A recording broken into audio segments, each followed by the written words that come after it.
బంగ్లాదేశ్ ఎక్కడ ఉంది? భారతదేశంలోనే ఉంది. పాకిస్తాన్ భారతదేశంలోనే ఉంది. అఖండ భారతంగా ఉంది. ఈ అల్ హింద్ అనే కాన్సెప్ట్ తోటే దీన్ని విభజన చేసి దాన్ని చేసుకున్నారు. తర్వాత పాకిస్తాన్ నుంచి అది విడిపడిపోయింది. అప్పటి నుంచి ఈ బంగ్లాదేశ్ని మళ్ళీ ఎలా ఆధీనంలోకి తీసుకోవాలి అనే ఆలోచన ఖచ్చితంగా అటు వర్గాలకి ఉంటుంది. విదేశాల నుంచి భారతదేశాన్ని ఎలా కట్టడి చేయాలి అనేటటువంటి ఉద్దేశ్యము మన నైబరింగ్ కంట్రీస్, మనతోటి ఎనిమిటీ మెయింటైన్ చేసేటువంటి వాళ్ళు అయితే చైనా అయి ఉండొచ్చు, లేదు ఇతరమైనటువంటి దేశాలు, వీళ్ళందరూ కూడా మాట్లాడాల్సినటువంటి వాళ్ళందరి ఆలోచనలకి యోగ్యమైనటువంటి స్థితి ఇవాళ మళ్ళీ ఏర్పడింది. ఈ అల్ హింద్ అనేటటువంటిది మెయిన్గా తీసుకొని వెళ్తున్నారు. ఇక్కడ ప్రధానంగా హిందువుల మీదే పనిగట్టుకొని దాడి చేయటం. ఇప్పటికి 12 గుళ్ళు ధ్వంసం చేశారు. దగ్గర కార్పొరేటర్ స్థాయిలో ఉన్నటువంటి హిందువుల మీద దాడి జరిగింది. మన దేశానికి, మన హిందుత్వానికి సంబంధించినటువంటి క్రికెటర్స్ లిటన్ దాస్ వ్యక్తిని వాళ్ళ ఇళ్ల మీద కూడా దాడి చేసి ఆస్తులన్నిటినీ ధ్వంసం చేసి తీసుకోవడం. ఆ అన్ని చోట్ల కూడా ఈ ఉగ్రవాద ప్రేరేపితమైనటువంటి చర్య మనకి సుస్పష్టంగా కనిపిస్తుంది. ఇవాళ మనం ఇంకా ఈ భారతదేశంలో మెజారిటీగా ఉన్నాం కాబట్టి, ఈ మాత్రం సెక్యూర్డ్గా ఉన్నాము. డెఫినెట్గా ఇవాళ మనం కనుక బంగ్లాదేశ్ని పాకిస్తాన్ని వీటన్నిటిని చూసి నేర్చుకోకపోతే ఈ అల్ హిందులు ఈ భారతదేశంలో కూడా జరుగుతుంది. హింద్ అసలు చేయాల్సిన పనే అది. వాళ్ళ మెయిన్ ఉద్దేశం 2047 కల్లా ఇది మొత్తం ఇస్లామిక్ కంట్రీ కావాలి అనేటటువంటి లక్ష్యంతో పనిచేస్తున్నారు. ఇవాళ్ళైనా భారతీయులు వాళ్ళ ఆర్థిక మూలాలని, వాళ్ళ జనాభా లెక్కల్ని, మొత్తం ప్రతి విషయంలో జాగ్రత్తలు గనక తీసుకోకపోతే ఈ దేశంలో కూడా ఒకప్పుడు పాకిస్తాన్లో బ్రహ్మాండంగా ఉండేది. ఫర్ ఎగ్జాంపుల్ ఎందుకు బంగ్లాదేశ్లో టెంటిటివ్గా ఒక 14%, 22 నుంచి 24% మంది హిందువులు 1951 ఉన్నారు. ఇవాళ 14% తగ్గిపోయారు. ఓన్లీ 8% ఉన్నారు. ఎక్కడికి వెళ్ళారు ఈ 14%? కేవలం ఇవాళ ఒక 2% పాకిస్తాన్లో మిగిలారు. మిగతా వాళ్ళందరూ ఏమయ్యారు? వీళ్ళకు కూడా సంతానం పెరగాలి కదా, ఏమయ్యారు వీళ్ళందరూ?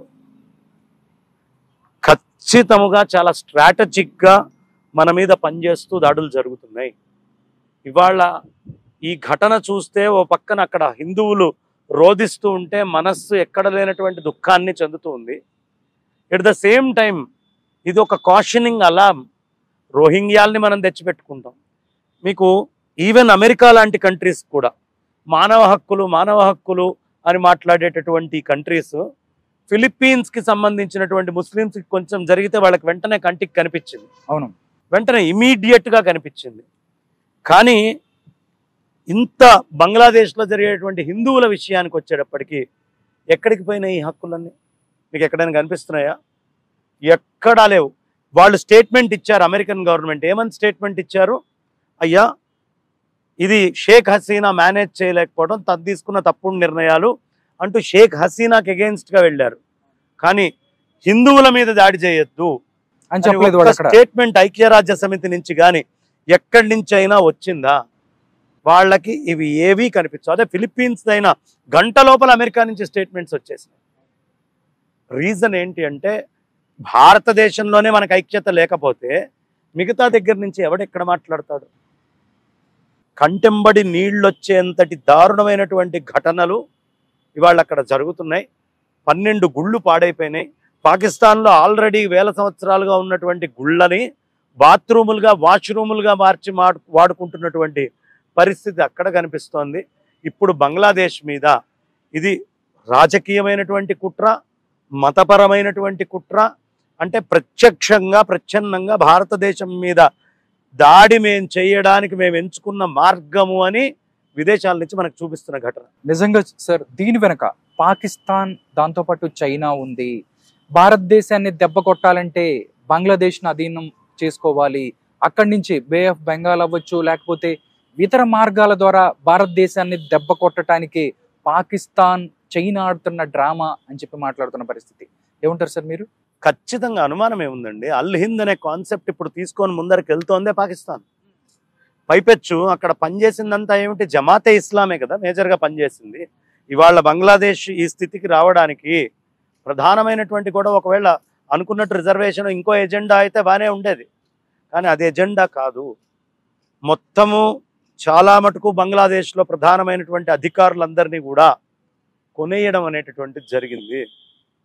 వాళ్ళందరినీ ఆధీనంలో తీసుకోవడం అయింది.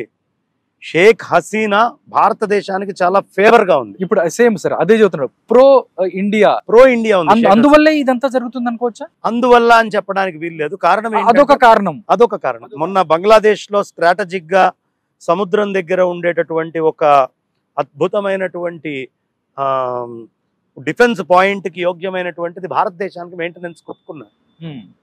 అది కాక మనం చాలా ఫ్రీ ప్రాజెక్ట్స్ ఇప్పటికే బంగ్లాదేశ్ కి మనందరు ట్యాక్స్ పేయర్స్ మనీని తీసుకొని వెళ్ళి కూడా పక్క దేశం బాగుండాలి అని ఫండ్స్ ఇచ్చి ఎలకేట్ చేసి చేయటం కూడా అయింది.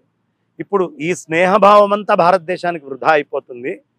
సైన్యం యొక్క రూల్ తీసుకొస్తే చైనా ఎలా చెబితే అలా, పాకిస్తాన్ ఎలా చెప్తే అలా. బికాజ్ ఆల్రెడీ బంగ్లాదేశ్ పాకిస్తాన్లో ఉండి విడిపోయినప్పటి నుంచి అక్కడ ఐఎస్ఐ యొక్క స్ట్రెంగ్త్ చాలా ఎక్కువ ఉంది. చాలామంది భారతదేశానికి పురులియా లాంటి అటాక్స్ జరిగినప్పుడు కూడా మనకి అక్కడ బంగ్లాదేశ్ నుంచే ఈ బెంగాల్కి పంపించడం అనేది జరిగింది. అవును. కాబట్టి ఎప్పటి నుంచో వాడుతూ ఉన్నారు. ఈ బంగ్లాదేశ్ ఎందుకు స్ట్రాటజిక్గా పాకిస్తాన్కి అను చైనాకి చాలా ఇంపార్టెంట్ అంటే 4000 కిలోమీటర్ల బార్డర్, చాలా అతి పెద్దదైనటువంటి బార్డర్. అందులో లేక్స్ వస్తాయి, అందులో కొండలు వస్తాయి, అందులో నదులతోటి విభజన అయినటువంటిది, చిన్న చిన్న పాయింట్స్ తోటి సహా రైల్వే ట్రాక్ అటు బంగ్లాదేశ్, ఇటు సైడ్ ఇండియా ఉన్నటువంటి పాయింట్స్ కూడా ఉన్నాయి. ఓకే, ఇటు దూకితే ఇటు వచ్చేసేట్టుగా.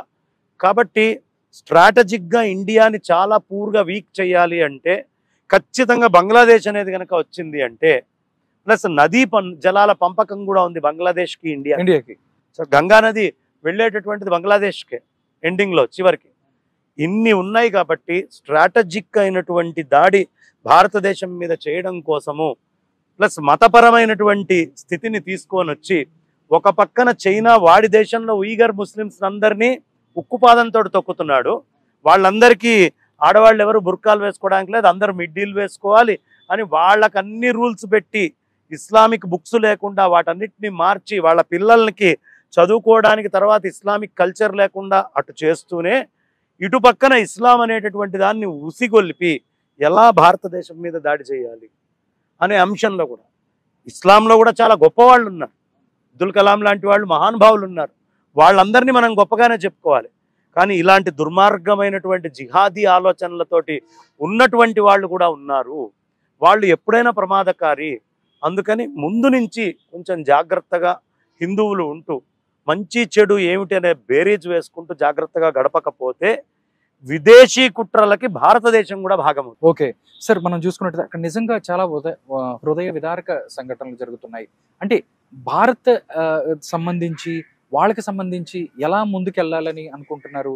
అంటే అక్కడ కూడా వాళ్ళు చాలా మంది మా గోడుని వినండి, మాకు హెల్ప్ చేయండి అన్న పరిస్థితి. అక్కడ ఇప్పుడు చర్చలు జరుగుతున్నాయి, ప్రభుత్వానికో లేకపోతే కొత్త ప్రభుత్వం రావటానికో లేకపోతే ఎలా వెళ్తుంది అనేది కూడా తెలియని అంశం. అక్కడ బంగ్లాదేశ్ దాంట్లో ఇండియా పాత్ర ఎలా ఉంటే బాగుంటుందని మీలాంటి వ్యక్తులు చెప్తే బాగుంటుంది. అంటే అది చాలా పెద్ద విషయం అండి. భారత్ స్ట్రాటజీ ఎప్పుడు కూడా ఇప్పుడే ఏమి చెప్పలేం కూడా. కొత్త ప్రభుత్వం ఏమొస్తుందో తెలియదు. వాళ్ళు ఇండియాతోటి సత్సంబంధాలు, మిత్రుడిగా ఉంటారా, శత్రువుగా ఉంటారా, న్యూట్రల్గా ఉంటారా, ఇది కూడా మనకు తెలియదు. కానీ జరుగుతున్నటువంటి డీడ్స్ని బట్టి చూస్తుంటే మాత్రం పక్కా ఇది భారతదేశాన్ని అణచడం కోసమే, భారతదేశం మీద దాడి చేయడం కోసమే విదేశాల నుంచి జరుగుతున్నటువంటి కుట్రగా మాత్రం ఒక కోణంగా సుస్పష్టంగా తెలుస్తూ ఉంది. ఈ సమయంలో భారతదేశము, నాకు తెలిసి మనకున్నటువంటి ఫారెన్ మినిస్ట్రీ జయశంకర్ కానీ వీళ్ళందరూ చాలా ఎఫిషియంట్ మినిస్టర్స్. భారతదేశానికి కన్సర్న్ ఎలా ఉండాలనే విషయంలో కూడా మ్యాక్సిమం జాగ్రత్తలు తీసుకుంటూ ఇప్పటికిప్పుడు ఏ పార్టీతోటి సంబంధం లేకుండా ఆ హసీనాని ఎలా కొంచెం జాగ్రత్తగా ఇక్కడ ఉంచి మిగతా ఏర్పాట్లు చూడాలనేది చూస్తున్నారు. కొంచెం టైం టేకింగ్ సోర్సే, కానీ ఎప్పుడైనా సరే బంగ్లాదేశ్ స్ట్రాటజిక్గా భారతదేశానికి చాలా దగ్గరగా ఉండాల్సినటువంటి అవసరం ఉంది. ఆల్రెడీ పాకిస్తాన్ని, శ్రీలంకని, బంగ్లాదేశ్ని, మయన్మార్ని, ఇవన్నీ ఇండియాని ఎక్కడెక్కడ కార్నర్ చేయొచ్చో అక్కడక్కడ చైనా చాలా గట్టి యాక్ట్స్ చేస్తూ ఉంది. పకడ్బందీగా వ్యూహరచన. ఈ వ్యూహరచన కూడా మొన్న India China summit last 18th జరిగిన తర్వాతే ఈ ఈ ఈ పరిణామాలన్నీ కూడా బంగ్లాదేశ్లో చోటు చేసుకున్నాయి. 18లో ఒకసారి ఇలాంటి ఇష్యూనే వచ్చినప్పుడు అప్పుడు దాన్ని పక్కకు పెట్టగలిగారు. కానీ ఇవాళ పాకిస్తాన్ కంటే కూడా ఆర్థిక పురోగతిలో బంగ్లాదేశ్ చాలా ముందరికెళ్ళింది. ఈ సమయంలో ఇది బంగ్లాదేశీ ప్రజలకి మంచిది కాదు, భారతదేశానికి కూడా మంచిది కాదు. ఖచ్చితంగా ఆ దేశంలో దీనికి అవసరమైనటువంటి అవేర్నెస్ని పెంచాలి. కోట్లల్లో భారతీయ హిందువులు ఉన్నారు. ఇవాళ బంగ్లాదేశ్లో లక్షల్లో కాదండి, కోట్లల్లో హిందువులు ఉన్నారు.